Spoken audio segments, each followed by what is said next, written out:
The Court recalls that on 15 July 1924, Italy and the United Kingdom concluded a treaty regulating certain questions concerning the boundaries of their respective territories in East Africa, including what Somalia describes as the Italian colony of Jubaland, located in present-day Somalia, and the British colony of Kenya. By an exchange of notes dated 16 and 26 June 1925, the boundary between the Italian and British colonial territories was redefined in its southernmost section. Between 1925 and 1927, a joint British-Italian commission surveyed and demarcated the boundary. Following the completion of this exercise, the commission recorded its decisions in an agreement signed by British and Italian representatives on 17 December 1927, to which I shall refer as the 1927 Agreement.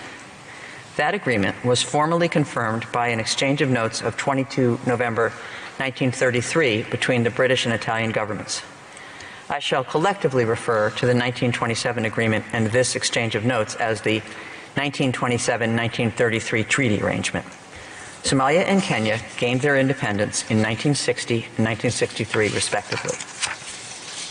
Both parties signed on 10 December 1982 the United Nations Convention on the Law of the Sea, to which I shall refer as UNCLOS, or the Convention. Kenya and Somalia ratified it on 2 March 1989 and 24 July 1989, respectively, and the Convention entered into force for them on 16 November 1994. Both Somalia and Kenya have filed submissions with the Commission on the Limits of the Continental Shelf, to which I shall refer as the CLCS, or the Commission, in order to obtain its recommendations on matters related to the establishment of the outer limits of their continental shelves beyond 200 nautical miles, in accordance with Article 76, Paragraph 8 of UNCLOS. While they previously objected to the consideration by the Commission of each other's submissions, these objections were subsequently withdrawn.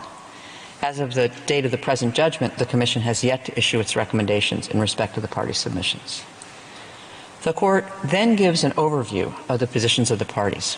It notes that they have adopted fundamentally different approaches to the delimitation of the maritime areas. Somalia argues that no maritime boundary exists between the two states and asks the Court to plot a boundary line using the equidistance special circumstances method for the delimitation of the territorial sea and the equidistance relevant circumstances method for the maritime areas beyond the territorial sea.